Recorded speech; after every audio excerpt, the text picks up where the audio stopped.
गलत गलत नहीं उठानी चाहिए। सिर्फ एक बार को बुला कर जरा उससे पूछ लेता है कि वो क्या जवाब दिया। तो बात हकीकत है।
स्कूल से कब आया? दो चार घंटा हो गया। तुम्हें 2-4 घंटे तब अकेले आए हो? हाँ पिताजी, मैं अकेले आया हूँ। तुम्हें अकेले आने क्या आवश्यकता है? तुम दोनों भाई को साथ में भेजा था। पिताजी, माँ की याद मुझे बहुत आ रही थी, इसलिए मैंने बड़े भाई साहब से एक सप्ताह का आदेश लेकर के आया हूँ और आपने जो राशन दिए थे वो तो 3 महीना का ही था, वो खत्म हो गया था। इसलिए मैंने ये सोचा कि जो राशन खत्म हुए हैं वो भी ले लूँगा और अपनी माँ से भी मुलाकात कर लूँगा। जब तुम्हारा राशन खत्म हो गया तो मैंने तुझसे बोला था इसलिए एक बार कार्य करना है। मैं सारे सम्मान लेकर तुम्हारे पास पहुंचूंगा, तुम्हें आने की क्या जरूरत है? अगर मुझे माँ की याद नहीं आती तो मैं नहीं आता। चलो कोई बात नहीं, लेकिन ये बिल्कुल भीगा भीगा सा लग रहा है, क्या बात है? कहाँ से आया? पिताजी मैं स्नान करके आ रहा हूँ। अच्छा स्नान करके आया और इधर कहाँ की तैयारी? मैं बड़ी माँ के पास जा रहा हूँ भोजन करने के लिए। बड़ी माँ के पास भोजन करने के लिए? हाँ ठीक है, तुम बड़ी माँ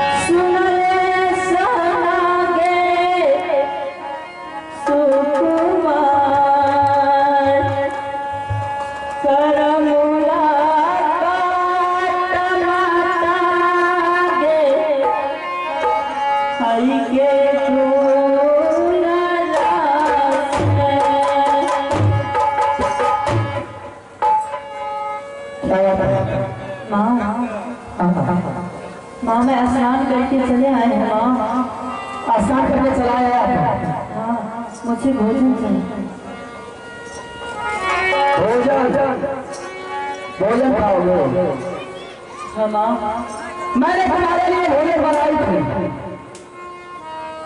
उस भोजन में मक्खी गिर गया।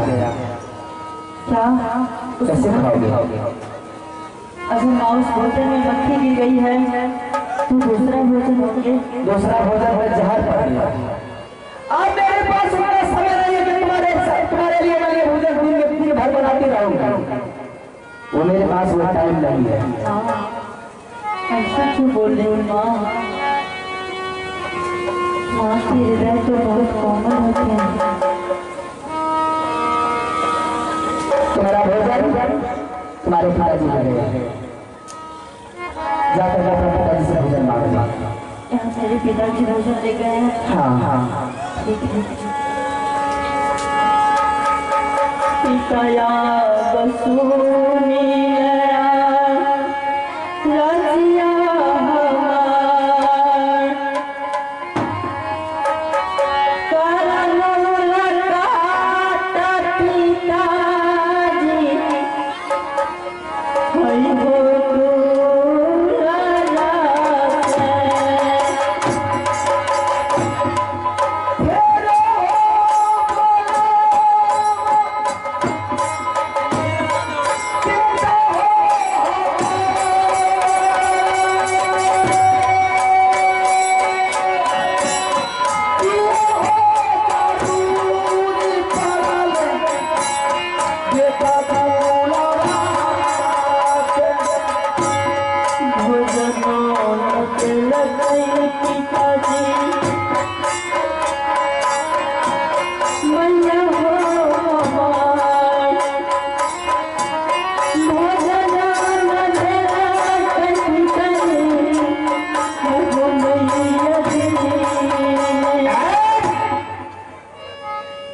अजीत कुमार, क्या बात है? किसने बुलाया? पिताजी मैंने बड़ी माँ के पास गए और भोजन मांगे तो बड़ी माँ बोलती है कि तुम्हारा पिताजी भोजन ले गए। क्या आप भोजन लेकर आए हैं? क्या बोली? तुम्हारे पिताजी भोजन लेकर के गया? हाँ। मैं तुमसे एक बात पूछने के लिए चाहता हूँ और सही सही जवाब दो। क्या तुम्हारी महल में तुम्हारी माँ नहीं थी? अगर जब तुम्हारी माँ थी तो तुम बड़ी माँ के पास क्यों भोजन लेने के लिए गए? पिताजी जब मैं कलकत्ते से आया था सबसे पहले बड़ी माँ ने मानी और ये भी तो मेरी अपने माँ समान है और मैंने बड़ी माँ से ही भोजन मांगा।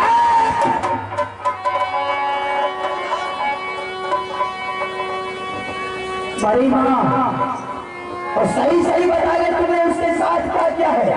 मैंने क्या किया? मैंने तो कुछ नहीं किया। और उसके बाहर में जाने का तुम्हें क्या जरूरत है? सीधी तरह बता, वरना हम का सर काट के उतार देंगे करवा। अभी कहो मेरा गलती क्या है?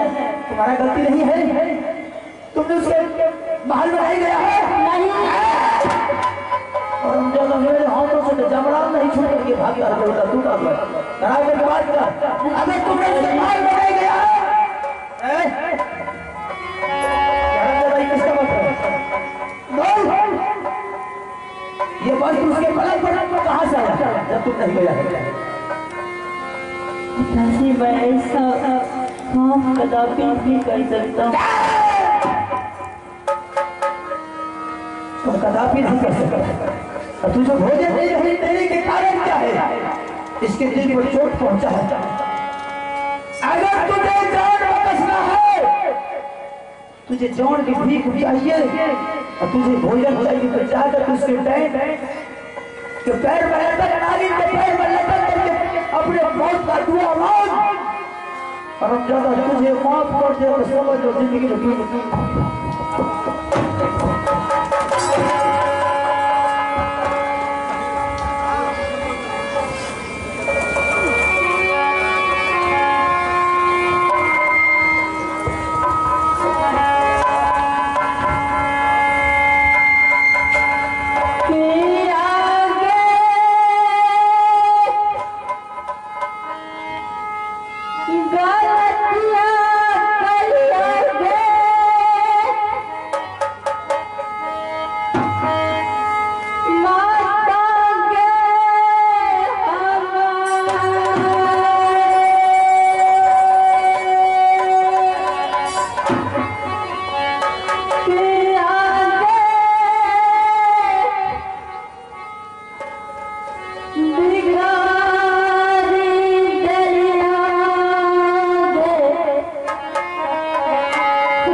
बाबू रुद्र सिंह एक बार जो भगवान से कहा दिया समझ लो पत्थर का लकीर है, बेटा है तो क्या है, आज से समझ कर लिया है।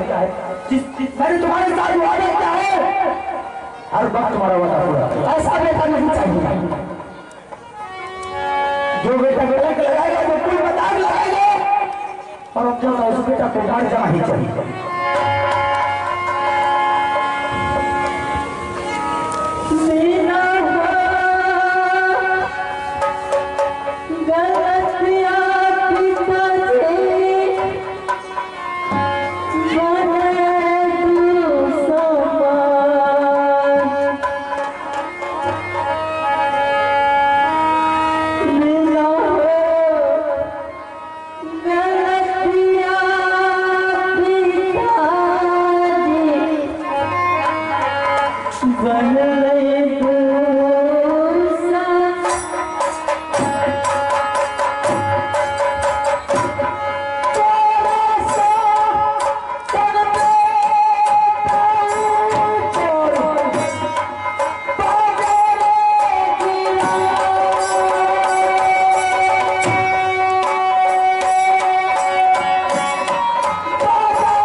पिताजी मुझसे गलती हुई और उससे क्षमा मांग, अगर तुझे आजाद कर सकती है तो मेरी नजर के सामने से दूर लेकर ये दुश्मन को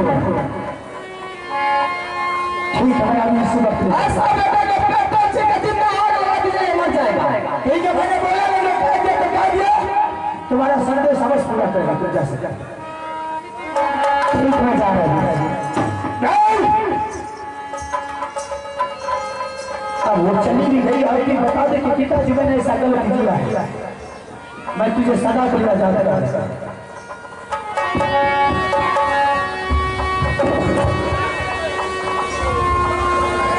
मैंने ऐसा खिलौना हरकत किया ही नहीं तो मैं कैसे कह दूं कि मैंने ये किया। हरामजादा कौन चोर को पकड़ने के बाद चोर कहता कि मैंने चोरी किया है? हरामजादा सब चोर ये कहता कि मैंने चोरी नहीं किया है, मैं बेगुनाह हूं।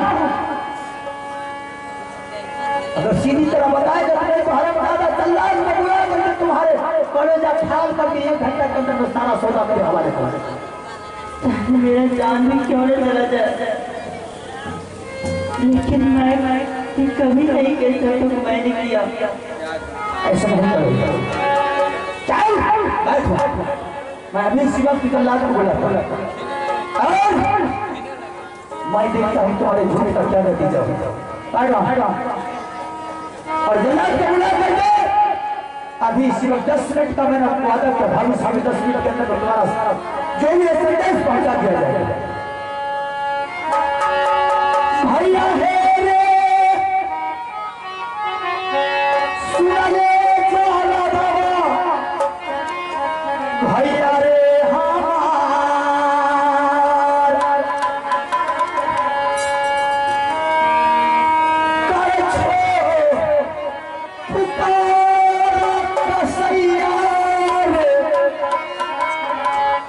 भैया रो दल से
बात मत लो।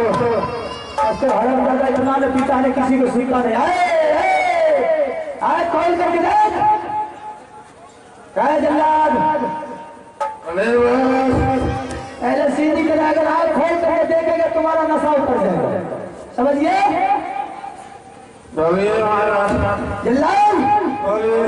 आज तुम्हें दिल और कहीं इनाम मिलेगा, समझिए, और खुशी बना। आज से तुम्हारा जल्लाद पड़ा खत्म होने वाला है। मेरे प्यार बना करके नजर उठा कर उस दुश्मन का बंद करना है तुझे, और बंद करके जंगल से कलेजा फाड़ करके उसका कलेजी खींच करके मेरे सामने है तुझे लाना है।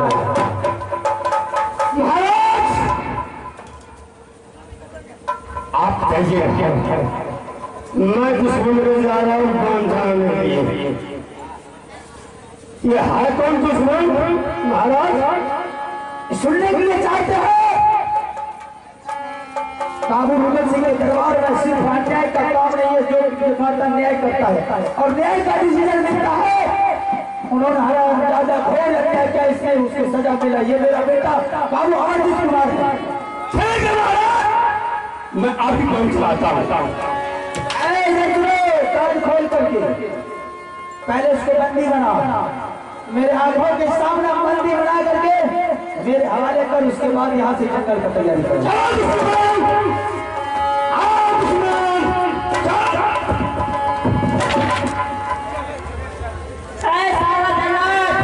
अगर मेरे शरीर में हाथ लगाया तो ऐसा फट मारूंगा तुम्हारा 2500 दाल अंदर चला जाएगा। महाराज घर पे जा रहा हूँ, मुझे जो भी करना है वो मेरे पिताजी कर सकते हैं, अन्यथा कोई अगर हाथ लगाया तो उसको मैं बाबू रुद्र सिंह के सामने बस सारा जमराज को भी सोचना पड़ता किसी को जीव ले जाने का। महाराज तुम मेरे आंखों के सामने दूर हो जाएगा। मैंने पान चढ़ाने के लिए कहा, दुश्मन बोला मेरे बदन में तुम हाथ नहीं लगा सकता। ये तुम हाथ लगा दिया मेरे बदन में, तुम्हारा पति से मैंने अंदर कर दूंगा। क्या बात है? मैं जा रहा हूँ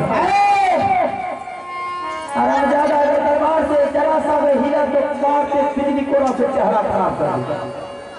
अरे बेहुदा, ये फजली वर्ग का लौंडा तुझे तेरा हाथ नहीं आया तो किस बात का जवाब है?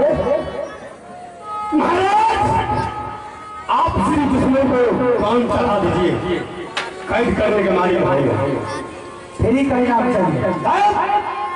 अगर ऐसी बात है हम देखते वो हरामजादा कैसा फेंक मारता है। करिए पकड़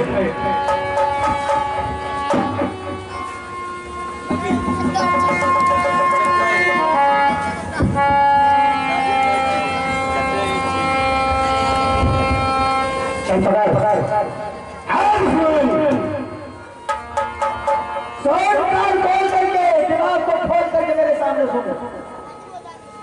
इसे तो मैंने हवाले कर दिया तुझे, ठीक है। अगर तुम इसको जंगल में ले जाकर के कहीं रिश्वत लेकर के घूस लेकर के अगर हरामजादा तुम उस दुश्मन को छोड़ दिया तो मैं तुम्हारे सारे परिवार को जंगल में सर काट करके एक एक करके सुंदर वाला काम दे जाएगा। जब से मेरा होश हुआ है आपके राज में ये जल्लाद नमक खाया है, आज मैं नमक को अवश्य दूंगा। बाबू रुद्र सिंह को माफ पर विश्वास नहीं है। खोल करके अगर ऐसी बात है चल तू आगे आगे चल, मैं तुम्हारे पीछे पीछे आ रहा हूँ। हरामजादा इतना बड़ा अनमोल दुश्मन को तुझे छोड़ देगा। तुम्हारा पीछे जा रहा हूँ, हम देखते हैं भले तुम इससे घूस लेकर कैसे छोड़ता। आ सकते हैं महाराज, ठीक है जा सकते हैं। चलिए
क्या आप हमें छोड़ देंगे?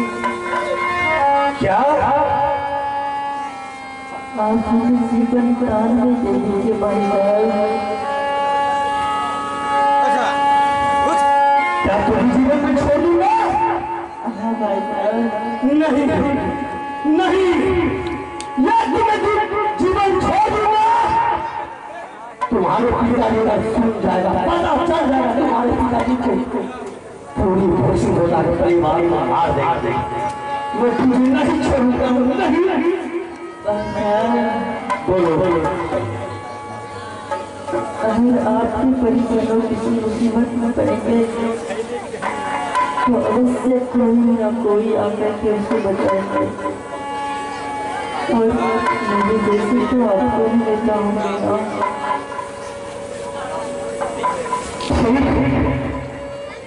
तुझे जीवन इसी घर में मैं छोड़ूंगा कि जब तक ये जल्लाद शराब नहीं पीता है तब तक वो जल्लाद भाई को कल्याण तू जल्लाद का पार्टी में तुझे पैसा डाल दे, अरे तुमको जीवन छोड़ूंगा। आगे से दूसरा श्री रंगीनाथ कला परिषद के किशोर जी लाल वादक, आप जहाँ कहीं भी हो रंगमंच पर निवेश करें। श्री रंगीनाथ कला परिषद के लाल वादक किशोर जी आपसे अनुरोध है कि आप जल्द से जल्द स्टेज पर निवेश करें।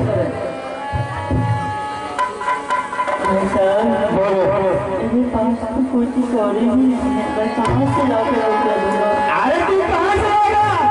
बहुत तो मेरे बस्ती है। मैं तुमको 5 मिनट के लिए मैं तुमको ऑर्डर दे रहा हूँ। बहुत सा मेरे बस्ती है, जब मेरे बस्ती से मांग कर गए ये जल्लाद का पैकेट में डाल दो, जब मैं तुमको जीवन छोड़ूंगा, नाथ छोड़ूंगा। लाएगा बंद करके लाएगा नहीं? हाँ मैं बस लाऊंगा।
हो